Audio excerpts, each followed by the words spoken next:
Ya, halo semuanya, selamat datang di Tentang Ponsel. Dan ya, kemarin hari Sabtu aku ke Singapura dan aku beli handphone yang lumayan menarik dan harganya juga murah, bahkan lebih murah daripada versi yang masuk ke Indonesia.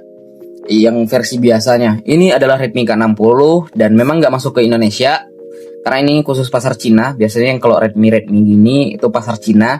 Dan untuk pasar globalnya sendiri itu Poco F5 Pro. Dan seingatku juga Poco F5 Pro nggak masuk ke Indonesia, yang adanya Poco F5 biasa. Dan ya, HP ini aku beli dalam keadaan bekas di harga 2 juta.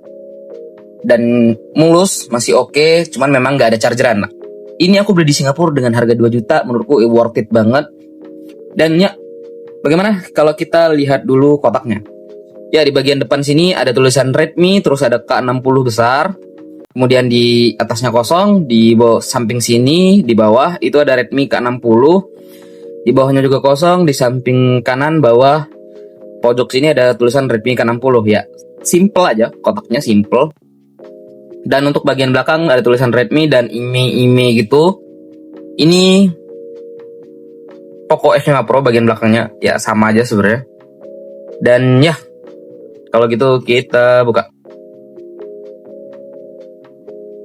Kita buka dulu. Dan HP ini aku bayarkan untuk pajaknya. Di sini Redmi. Ya memang nggak ada chargerannya karena kata orangnya nggak tahu chargerannya di mana dan udah nggak ada kata chargeran. Yang penting HP-nya sih oke, yang penting ya. Kita lihat. Ya, HP-nya masih mulus, masih oke banget. Dan untuk di kelas harganya ini jauh lebih worth it lah daripada Poco F5 yang masuk ke Indonesia menurutku. Tapi ya gimana menurut kalian, ya oke lah. Untuk desainnya sendiri di belakangnya ini kayak apa ya, samping kiri kanannya ada karbon gitu. Terus dia punya setup 3 kamera, ada tulisan OIS-nya juga dan ada satu lampu flash. Dan di sini ada tulisan Redmi gitu. Yang secara desain sih selera ya, tapi aku suka sih untuk backdoor belakangnya kayak ada karbonnya gitu. Cuman desain kameranya agak kurang ya. Tapi ya oke lah ya.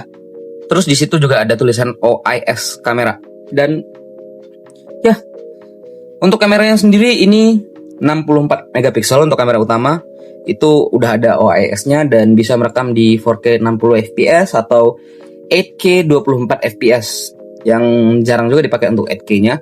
Terus dia ada 8 megapiksel ultrawide. Terus kamera di bawah ini kecil banget, ini 2 megapiksel makro.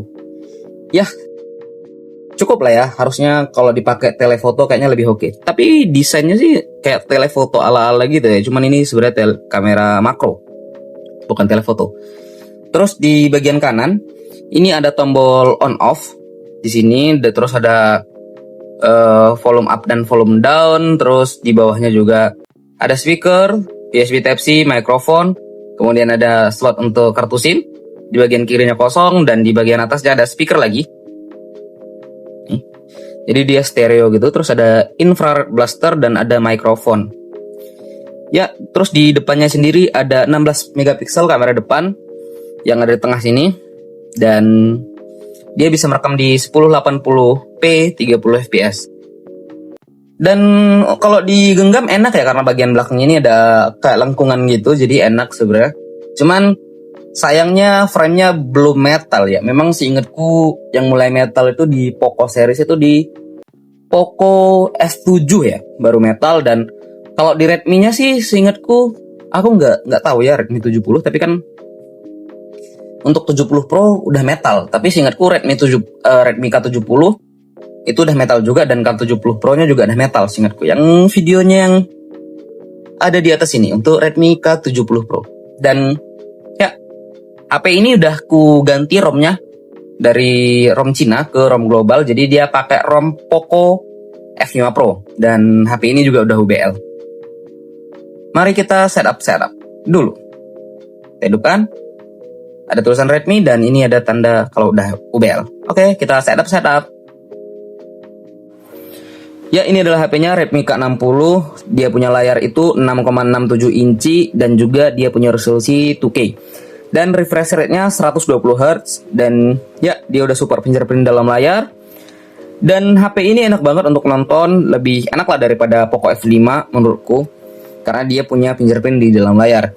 Dan HP ini sendiri performanya yang kenceng, Snapdragon 8 Plus Gen 1 itu bahkan lebih kencang daripada S22 yang kita review kemarin, lebih kencang daripada Poco F5 yang masuk ke Indonesia. Dan ya, kemudian dengan kapasitas baterai 5500 mAh dengan pengecasan 67 Watt, HP ini juga support untuk wireless charger. Yang mana di Poco F6 aja untuk wireless charger itu nggak ada, dan di HP ini ada. Dan ya, kebiasaan untuk barang-barang Cina yang nggak masuk ke Indonesia itu pasti lebih baik ya daripada yang ada di Indonesianya sendiri. Dan gimana dengan skor Antutunya? HP ini apakah masih tinggi? Yuk, terus gimana dengan performanya untuk HP ini? Ya, mari kita lihat di Antutunya. Dan untuk Antutu skornya sendiri di 1,4 jutaan. Ini termasuk tinggi ya, apalagi aku belinya di harga yang murah. Dan di sini terdeteksinya Poco F5 Pro karena memang aku udah ganti ROM-nya. Jadi ke ROM Poco F5 Pro karena biar ada bahasa Indonesianya. Dan lebih enak. Dan HP ini karena aku bayar pajak, jadi sinyal Telkomsel pasti aman. Kalau gitu, mari kita lihat spesifikasi di sininya. Di sini Redmi K60 bisa ditulis sendiri, dan ya, di sini Redmi K60 atau Poco F5 Pro. Jadi aku pakai versi OS-nya dari Poco juga, ROM-nya dari Poco. Di sini udah Android 15. Dan untuk spesifikasi detailnya, dia punya RAM 12 GB dan juga Snapdragon 8 Plus Gen 1. Dan ya, dia udah HyperOS versi 2 dan Android 15. Dan HP ini masih oke banget untuk main game dan lain sebagainya. Kalau gitu kita coba untuk bermain Mobile Legend. Ya, di sini kita udah main game Mobile Legend. Di sini kita lihat kita pakai Eudora. Di sini biar gampang aja gamenya. Kemudian untuk settingan grafiknya dia bisa di ultra dan memang layar AMOLED itu nggak bisa bohong ya, enak banget untuk layar AMOLED itu. Dan ya, kita lihat apakah performa 8 Plus Gen 1 di HP Xiaomi ini masih worth it untuk di harga 2 jutaan. Ataukah udah mulai nggak enak lagi main game Mobile Legends? Harusnya sih enak ya, masih enak-enak aja harusnya, karena memang HP ini sendiri harusnya lebih baik daripada Poco F5 reguler yang masuk ke Indonesia. Tapi ya, kita coba dulu. Sejauh ini sih oke-oke aja,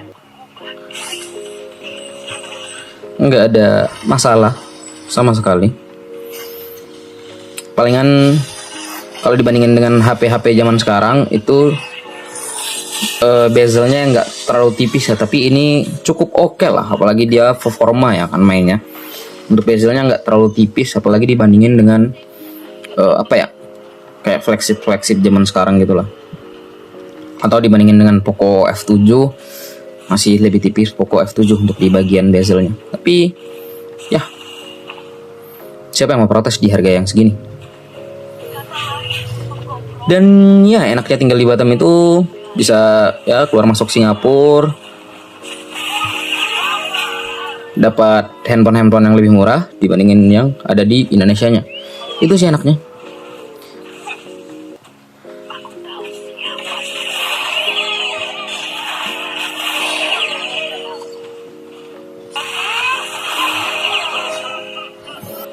Ya, untuk di HP ini sendiri nggak ada ya kayak frame drop gitu. Dan kolaborasi dari Snapdragon 8 Plus Gen 1 dan RAM 12 GB serta internal 256 GB yang bikin performa dari HP ini masih sangat oke dan lebih baik daripada Poco F5 yang masuk ke Indonesia pastinya. Dan ya, nggak ada frame drop sama sekali, nggak ada komplain lah soal performa. Dan Snapdragon 8 Plus Gen 1 sendiri itu adalah penyempurnaan dari Snapdragon 8 Gen 1. Memang untuk segi performa dia masih di bawah 8 Gen 2, tapi masih mirip-mirip lah untuk performa, nggak beda jauh. Cuman dibandingin dengan 8 Gen 1 ini jauh, dan secara suhu juga jauh. Kita bandingin dengan S22 yang kemarin kita review yang ada di atas ini. Ini jauh banget secara suhu dan lain sebagainya. Ini lebih adem, lebih enak lah main di HP ini. Mungkin karena HP-nya lebih besar, jadi dia punya pendinginan suhu lebih baik ya. Tapi sejauh aku pakai 8 Gen 1, 8 Plus Gen 1 di HP ini jauh lah lebih worth it. Aku udah pernah pakai sih di Xiaomi 12, di S22 juga pernah pakai, dan ya pernah pakai di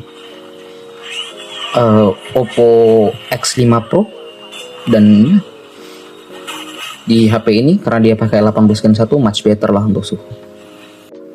Dan tadi adalah game Mobile Legends. Terus gimana sih kalau HP ini kita ajak untuk bermain PUBG? Apakah dia ada lag atau gimana, dan gimana dengan settingan grafiknya? Ya, kita buka PUBG di sini. Kita lihat di settingan grafik. Ya, HP ini dapat di smooth 120 fps. Karena memang seingatku requirement-nya minimum itu adalah di Snapdragon 8 Plus Gen 1. Dia dapat di smooth 120 fps. Tapi kalau di 8 Gen 1 masih di 90 fps. Kalau gitu kita coba untuk main PUBG di sini.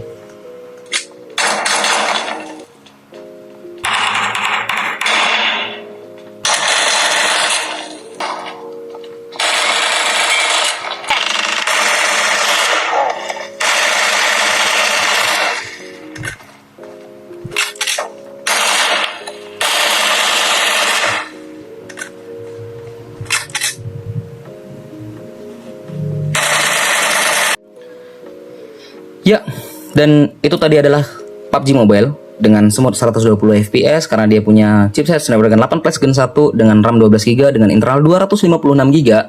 Masih oke lah untuk dibawa main PUBG karena dia juga punya skor Antutu 1,4 jutaan. Untuk skor Antutunya sendiri masih cukup tinggi lah di HP, di harganya, karena memang HP ini aku dapat murah walaupun aku harus pergi ke Singapura. Dan untuk desain mungkin selera, apalagi desain kameranya sendiri. Tapi di bagian kamera dia udah 64 megapiksel OIS, bisa di 4K 60, mungkin di bagian sininya karena dia cuma punya 2 megapiksel makro, mungkin bagi sebagian orang itu nggak guna dan gimmick, dan aku pun merasa seperti itu. Seandainya dia diganti dengan telefoto bakal lebih worth it lagi.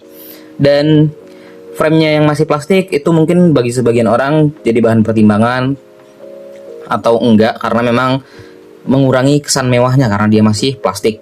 Tapi ya, aku beli di harga 2 juta, jadi jangan banyak komplain. Dan untuk kalian yang suka dengan video ini, silahkan like, komen, dan share, dan subscribe. Cush!